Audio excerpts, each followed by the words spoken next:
to what Sue said last time, is that we're transcending into a higher interpretation of those same teachings that we taught differently before.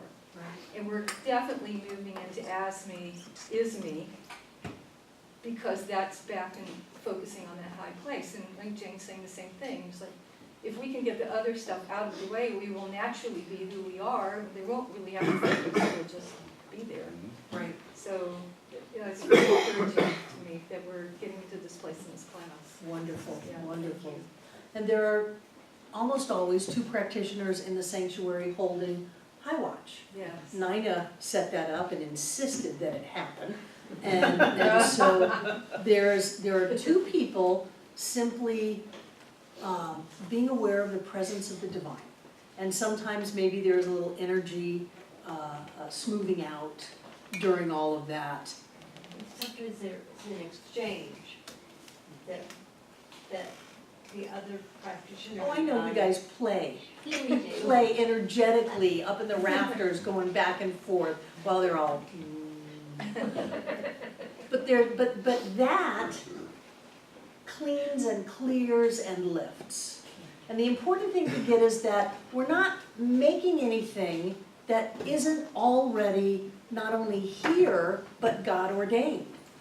That the oak tree does the acorn doesn't have to make itself into an oak tree. All it has to do is be, and then it naturally turns into an oak tree because it already has that, and we already have that. So chapter 9.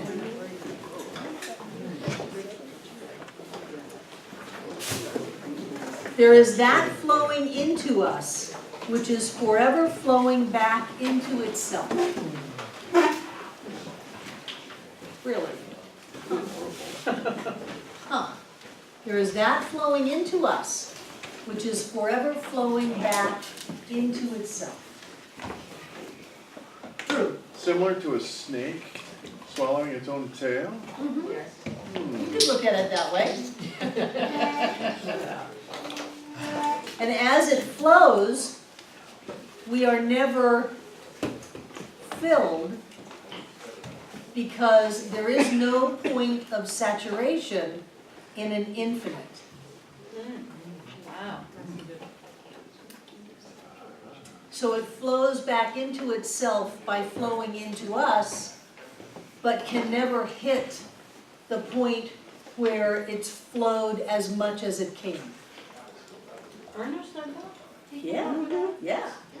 Well, this was his last talk he gave, I believe. So that's the idea of limitless supply then. Limitless supply. There can be no saturation in an infinite. Well, it's in chapter 9. I have it underlined somewhere. Right. But I have a lot of things underlined.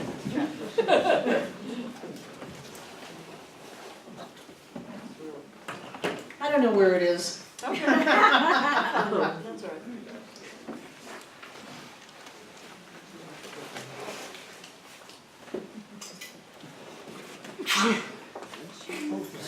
And then he talks about that there are beings beyond us, as we are beyond tadpoles. And I've always liked that, and that's very different from his early writings, because he said that man is the pinnacle of evolution of consciousness. And that comes from Hinduism, where it says that the divine sleeps in the mineral, awakens in the plant, moves in the animal, and comes to full self-awareness in man. And I thought, oh, come on, as if we're the pinnacle of consciousness in all that is. So then as he's getting really old, looking at transitioning, he says, no, there are beings beyond us, like we are beyond tadpoles. And tadpoles are pretty terrific. James is a fan of tadpoles. So page 149. Did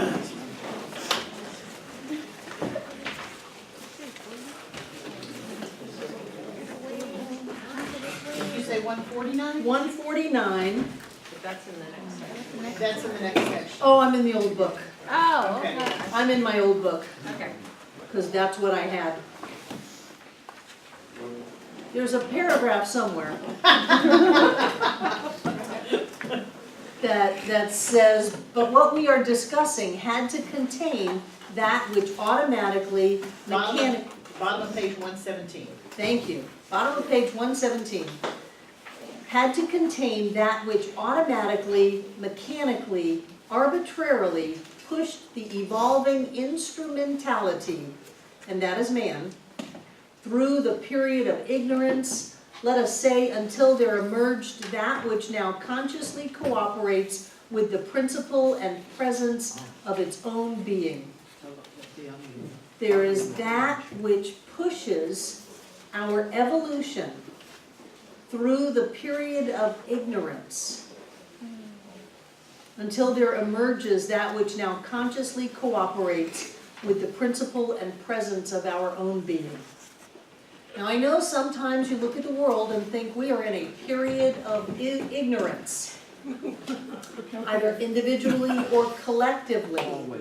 But there is that within us that will carry us through, that we will evolve into a conscious state of cooperation with the principle and presence of the divine as us. And for me, that's very comforting to know that you know, and if you get out of time, we've already gone through this. We've already reached the time of peace and plenty and joy and love. And this stage is not going to dictate the allness of the presence of the divine, no matter what's happening.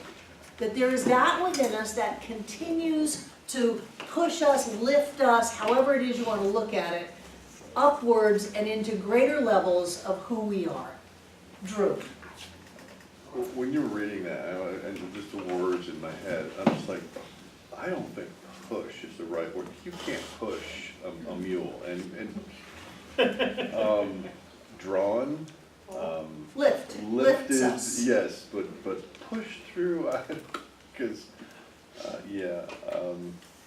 just like like David was talking about, it's like, in my life and many, you know, it's like, wow, I was stuck when everything, divine, everything, no, you need to go this direction. No, I'll just go, no, you need, and something drastic would happen, and it's like, just amazing, could write a book about stuff, and just would lead you, would not lead you, but kick you in the right direction. Sometimes you need a kick in the head.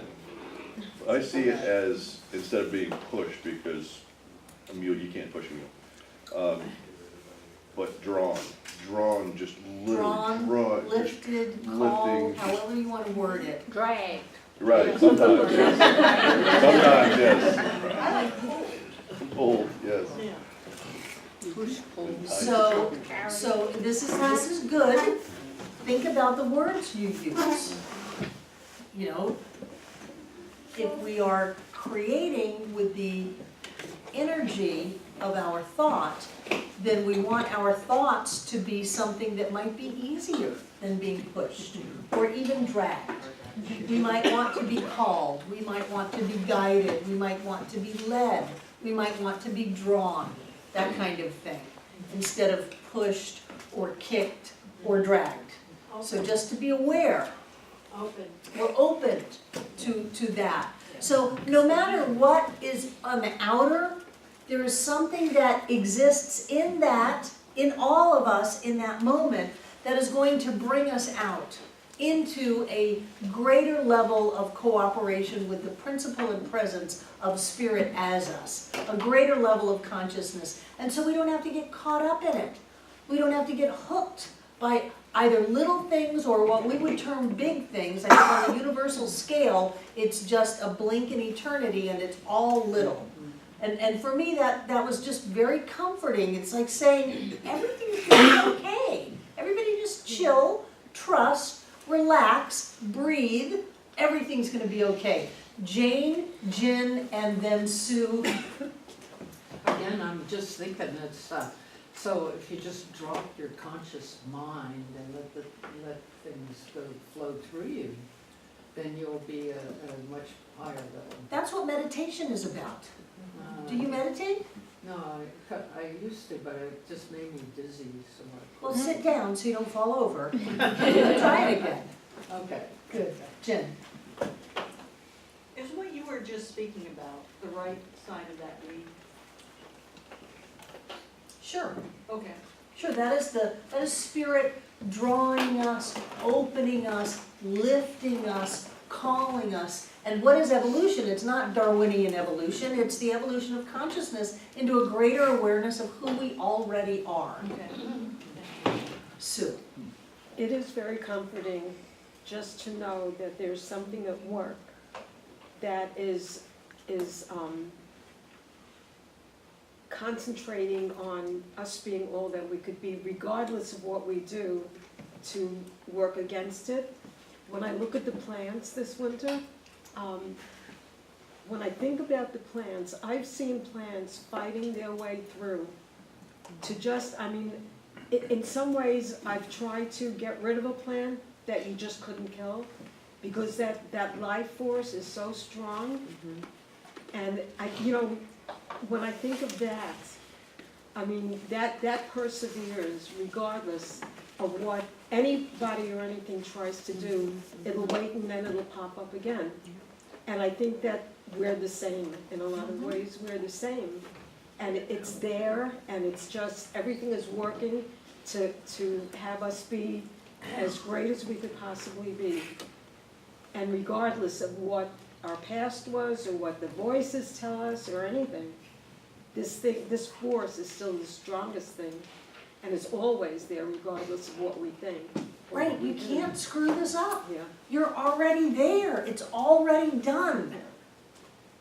And I've thought so much about that same thing that you're speaking of, because in the summertime, when I'm going home, sometimes I go all the way up Brevard Road, and whatever that building is that's on the right, the back of that building that's made with cement blocks, cinder blocks, there is some weed that grows from between the cinder blocks, way up near the top of the building. I'm not talking about in the gutters where the dust is settled and the dirt is settled, but right out from between the cinder blocks. And I always think about that force of nature, that life, that essence that is everywhere, with that desire to create, that desire to come forth, that desire to be. And it's just the simplest, most humble lesson, humbling lesson for me, that that's what we are. That's what we are. Yes, yes, I love that. I love that. And when there are cracks in the sidewalk, those plants just spring right up, right out of that crack. It's gonna be a flower. So it's just amazing to me. I just love that when I see that. It's beautiful. It's a wonderful metaphor. I love it. Yes, yes. Infinite variations and limitless reaches. Stop me in my tracks. Spirit as us, as coming into form, in infinite variations, with limitless reaches, all through space-time and beyond, into different levels of reality and existence and life. And yet, at us, at the point of us, it all is.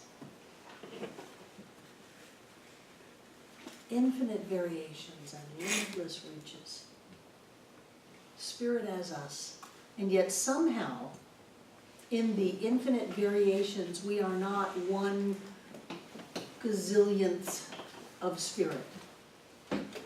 In our infinite variations of form, or things outside of form, we still have all of it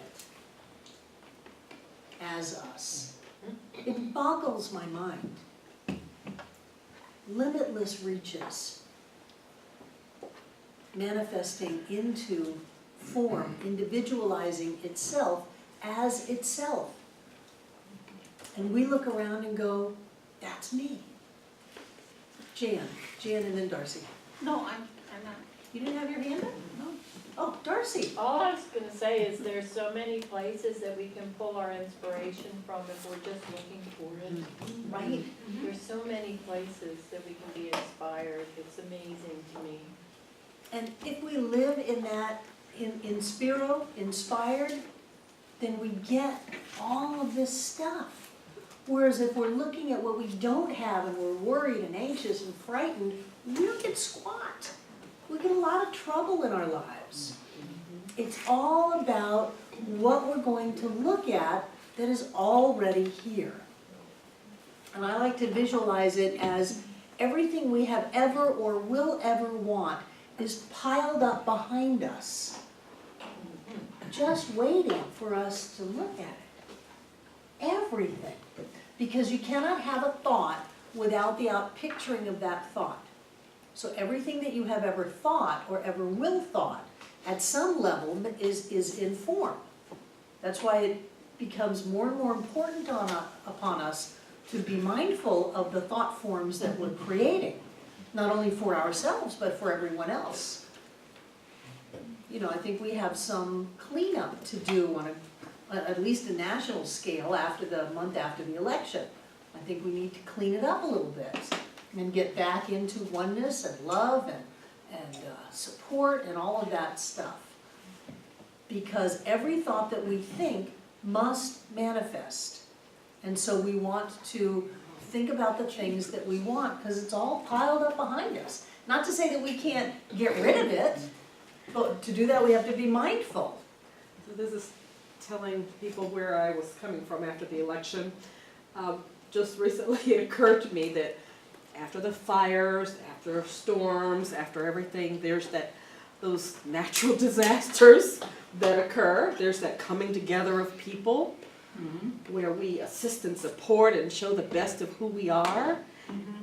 And I'll admit, I thought that after the election, that it was another one of those disasters, and that this was the opportunity for people to come together and be the best of who we are, but it showed up through this individual, and here's our opportunity. So what do we make of it? Is it a disaster, or is it that opportunity for us to all shine and be the best that we are after a natural disaster? What we call a natural disaster, which is perfection, really. So let's get to reframe what my thought process was. And not be attached. Yeah, oh yeah, Not be that's true. attached, yes. Right. Breezy. Just in reference to what you were talking about after the election, there's something that's come up, they're starting, called the Love Army, and the whole point is the oneness and all this sort of stuff. Hey, the Love Army. I like it. Thank you. Darcy. One other thing to consider that I heard about, if you believe in numerology, he's the 45th standing president, which is a number 9, and he was. Transformation. It is, it's a completion. So, and he was also put into office in 2016, which is a number 9. So it's the ending of something, 16. and it's going to be good. Or the beginning of something. Yes, exactly. David. So on the same topic, what I noticed was immediately after the election and continuing, up in Weaverville where I live, people are so nice to each other. Good. It's as if people are saying, you know, it kind of doesn't matter what they're doing. This is what we're going to do. And you know, Weaverville is where I live, is a little out there in the sticks, so it's not all the wooey-wooey of Asheville, but it's a nice cross-section of folks. And people are being really, really Good. nice. Good. Sometimes when we bring up our shadow self, we heal. Yeah. Sue. Thanks for bringing up the election. It feels like it's always like when the elephant in the room. My initial reaction was one of disbelief, you know. But the interesting part is, the part of me that reacted was a lot of the old me, and it was all fear-based, and oh my God, and you know. But then I came to another place in the whole thing. First of all, that with what I know, it could not have gone any other way. And what an opportunity. I'm seeing opportunity for people waking up and realizing whatever they realize. Because anything that's, I mean, we had that when that's right, yeah, that's what I said. If Donald Trump could actually win, anything is possible. Anything, and that's good news. Well, and I've gone out of my way to investigate this man and find things I like about him. One is that he was raised in Norman Vincent Peale's church. I love when you said that. He went to the Army-Navy game, Yeah. and he was in the locker room with Army, going, who's gonna win? Army! Who's gonna win? Army! Army won the game for the first time in 15 years.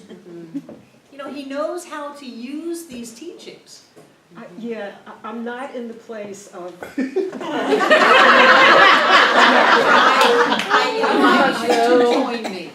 I invite you to join me.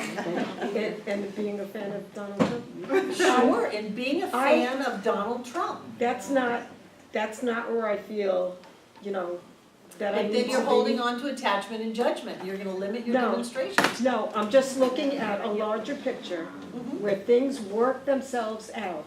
I don't have to like or dislike him, I don't have to name him good or bad. Okay, To say that I like him is doing something to myself that's not a comfortable feeling, right. you know. It's called growth. Anytime you have trouble loving, it hurts you.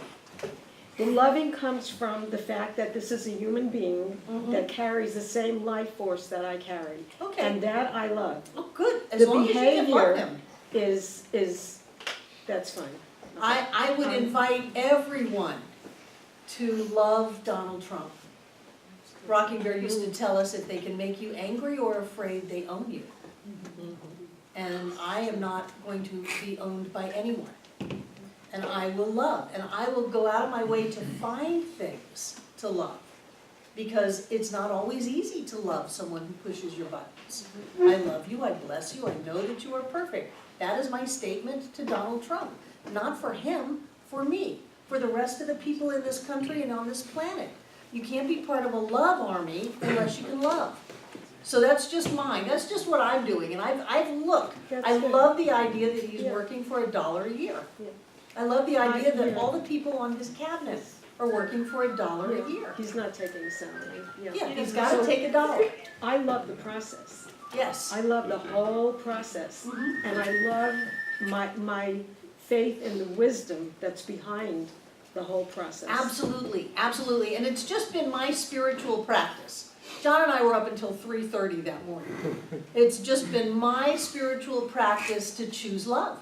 And choosing love in an abstract, ethereal kind of way is different from choosing to love someone that you're finding trouble loving. And so for me, that's just my spiritual practice, and I invite anybody who wants to join to join. So I've got Drew and then Mike. And let's also not forget, the Cubs won the series. Trump won the White House. Well, I think we've shifted into a different dimension. Back to the future, Drew. But you know, anything now is possible. For sure. Michael. No matter who you like, with anything, I mean, this is all about what we were talking about in the beginning of the class, the feeling of all this change, all this, you know, they say it only takes the square root of 1% of the population to make that tipping point. And that's only 10,000 people.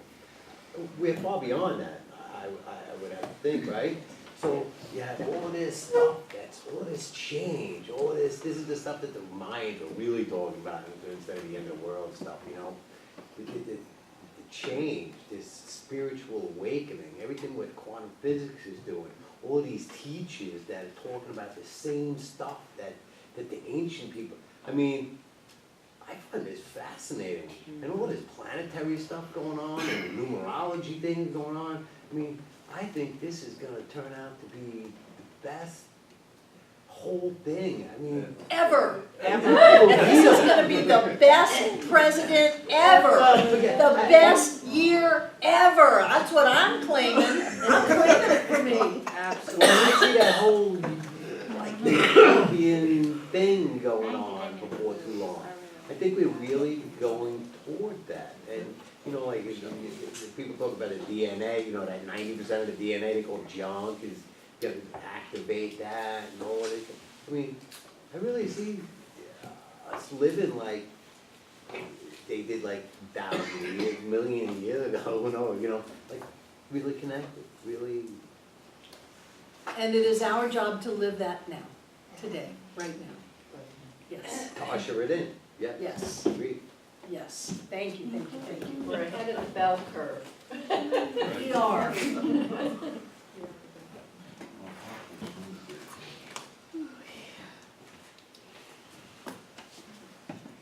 I have a couple of things I wanted to read to you. It's 155 in my book. I forgot, this is a different book. It says, the paragraph says, now we must not deny ourselves the privilege of working in a transcendent field. Page 121, top of the page. Out of way. 121, top of the page. at the bottom. Oh, they both start with now. I think you. 122 at the very bottom. 122 at the bottom. Now we must not deny ourselves the privilege of working in a transcendent field to which the visible is subject by the law of that transcendency. There wouldn't be any question in it as to whether it would be or not.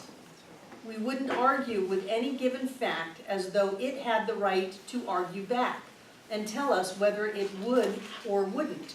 It has nothing to say about it. It exists by proxy. It exists as a shadow of substance in and of itself. It is neither person, place, nor thing, neither law, cause, nor effect. The transcendent field, don't deny yourself that by looking at your problems as if they have a life of their own. Don't argue with them. They have no right to argue back. They have no substance. Rise up. Be in that transcendent field. Transcendence transmutes. And watch how your life changes. We are ushering in not the new age, the future age, whatever it's called, the next age. Aquarius, Pardon me? age of Aquarius. We already ushered in the age of Aquarius with all of the songs and all of that. The golden age, we're ushering in the golden age. Thank you, Naina.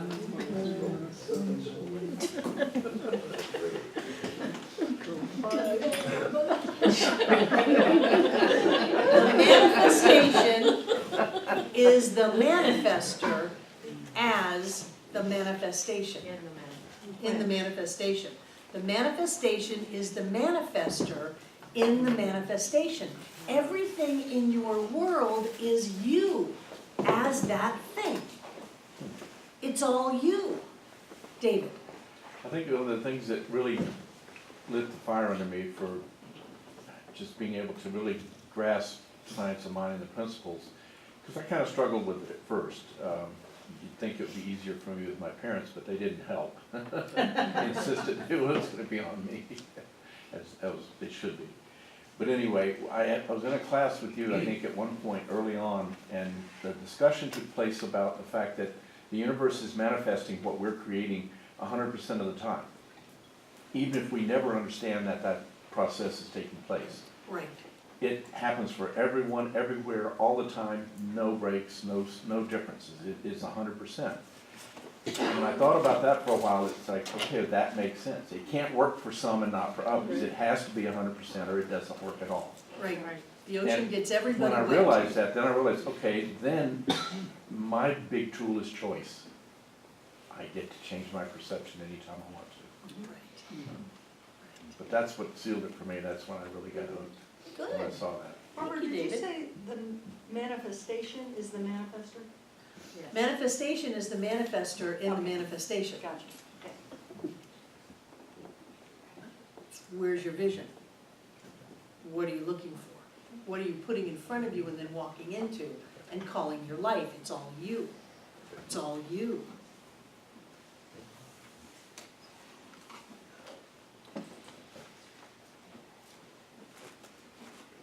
There's one more thing. Here it is. I don't know where it is in the book. It's somewhere around 122 because it's on the same part of the page. You are the only great person you will ever meet. You are the only soul you will ever know. Within you is the only God you will ever contact. Page 124. You are the only great person you will ever meet. You are the only soul you will ever know. Within you is the only God you will ever contact. Through. This is his last stuff. Yeah, this is his Like the last last- stuff. Cause this is like a little beyond Dalai Lama deep. This is the essence. This is, you gotta read it like 4 or 5 times to get this. It Yes, is literally. yes, and if it stopped you in your reading, it's important. Go back and reread it. See what it was that stopped you. These are things that stop me. The only God you will ever know is the one that looks back at you in the mirror. The mountain is to you what you are to the mountain. Where is your vision? What are you looking for? What are you expecting? The manifestation is the manifester in the manifestation. It's all you, but you are all of it. You are everything. And it's all you. With infinite possibilities and limitless reach. So I'm going to read you the last paragraph of the paper of the talk before we close. And this was the last talk he gave in his series of Tuesday morning talks where he invited people to come into his home. They flew in from all around the country to sit at his feet for these talks.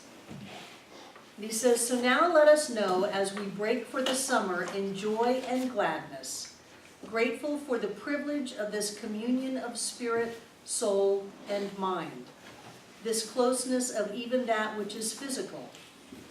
There shall be warmth and color that emanate and embrace embrace us all on all the planes of existence. They are all real, good, and wonderful.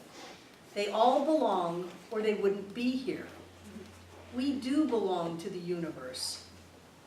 And as we give back to that which has endowed us with it, it shall again give back on the same circuit that which will still further accentuate the essence of our own being, until finally, looking up, we see God only. And so it is. So it is.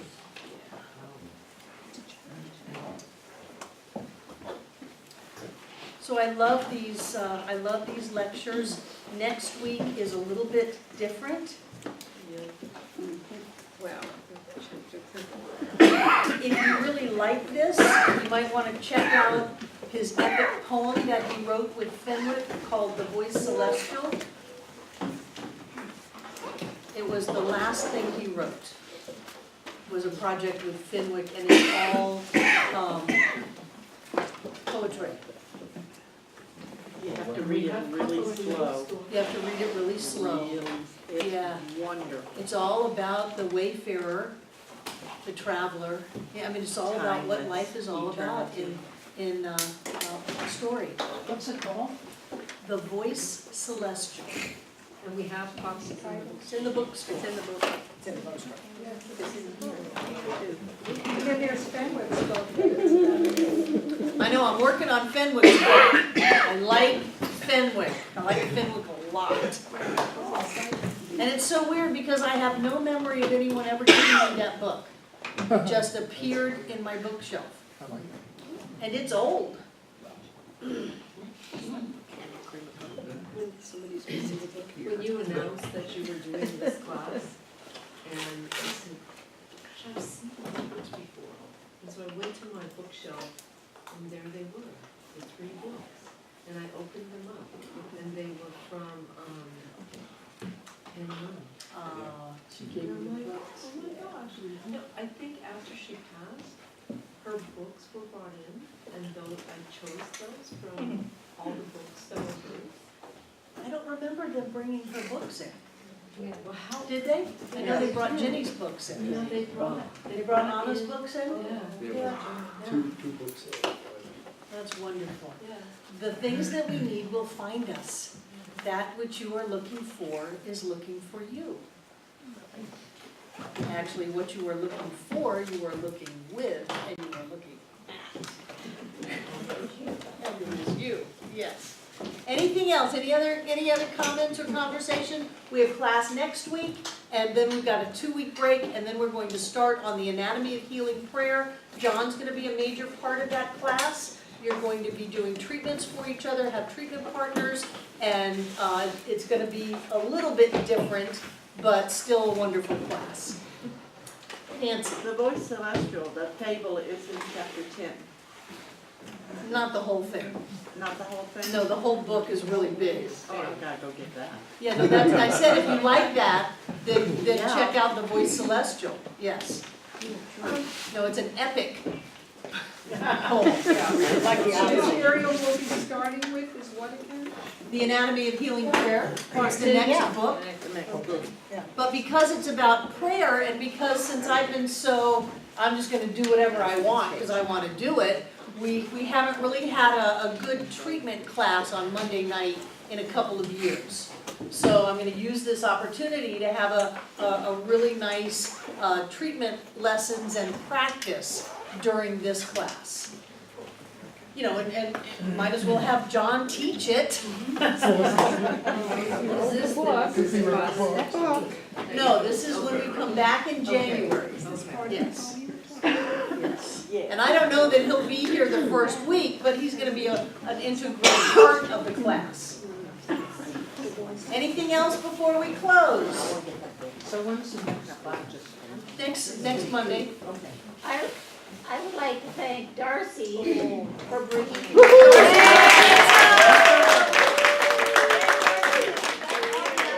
That she's been bringing in because she created that and she's a great coach. Beautiful.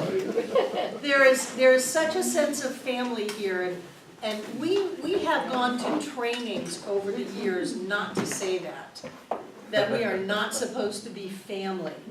That family brings forth family dynamics that are dysfunctional, and then you're gonna have, you know, Mama Barbara and Papa John and all the kids and all the trouble and all of that. And so we went to community, and we've worked really hard and just looked at each other and said, no, this is real, this is family. This is where you turn when you need someone, this is where you share your joy. These are the people that won't leave you. Friends are the family you select. Yes, friends are the family you select. Or that. Yeah. Welcome home. And as family, I just want to share with you how miraculous Warren Newell's presence is. I just found out this evening what happened, that in the midst of his home burning down, he tried to go put the fire out in the room that it had started in and was unconscious from the smoke. And so he was laying there unconscious in a burning room in a house that very shortly after burned to the ground. And, you know, I believe that there is that which we are that lifts us up. And somehow by falling down, he found some oxygen and came to and crawled out of the house with nothing but the clothes on his back. And so bringing him up on Sunday and saying, all these years of being in this teaching created a mental atmosphere around you where you are not going to burn up in a house fire. You know, you've got that going for you. We've got some deposits in our spiritual bank account, however you want to look at it. But I had no idea that that had happened. And there's a little bit of conversation about what we as family can do to support him. And I was actually looking for Selena in class tonight to see what she had learned, but I'm so glad we didn't do another memorial service. And that he laid in a burning house and got out. I think that miracles are an everyday occurrence here. Everyday occurrence.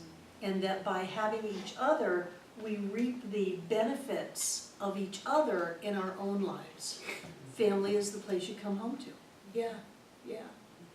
So, I like you as my family. So Mary, will somebody let us know when we decide what to do for him? Yes, I don't know if we need a barn building or sheets and a bed. Right. I don't know, but we're gonna ask him. And Warren, he's a proud man. He sheetrocked this entire first building, session. This room upstairs, the sanctuary, he's the one that carried around the 12-foot things of sheetrock and put them up, because he worked all night, and then the crews would come in during the day. So I'm sure that he's quite capable of doing whatever he needs to do, but we want to let him know that we are here for him. Yes. Yes. Okay, take out what you're gonna give.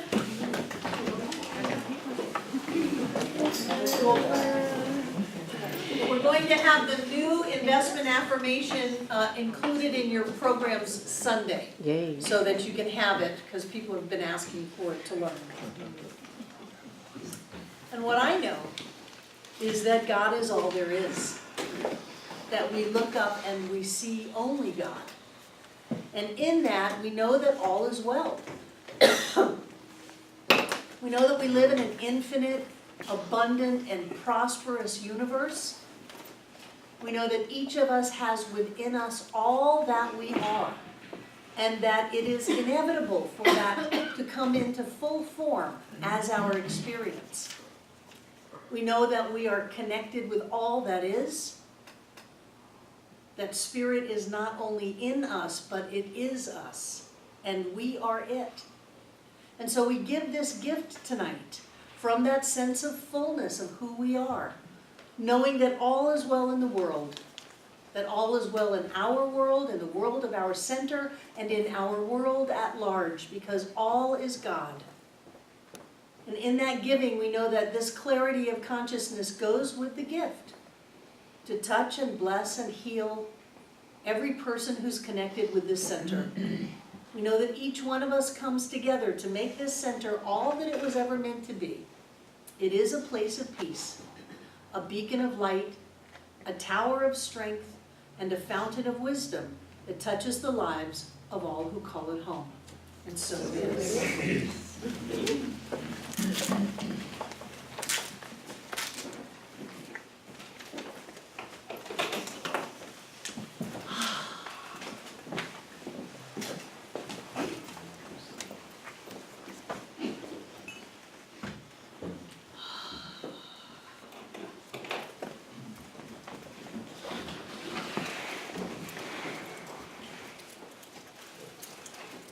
A manifestation is the manifestor in the manifestation.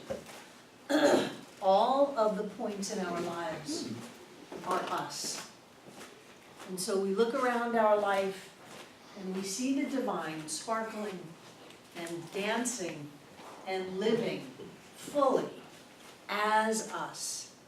And so I know that our lives are blessed, and that that blessing poured forth through each one of us as we gave, filling up this room from the floor to the ceiling and all between the walls. This air is rich and blessed with God as us. It fills up the walls. It touches people as they come onto the property, bringing forth that awareness of the perfection, the wholeness, and the completeness that we are. I know that the Spirit moving in our life blesses each one of us. And it goes on out to bless the world and all of infinity. I know that each of us is blessed in the process. And I am deeply grateful for all that we get to do together. And so it is. So it is. I love you guys. Have a wonderful week.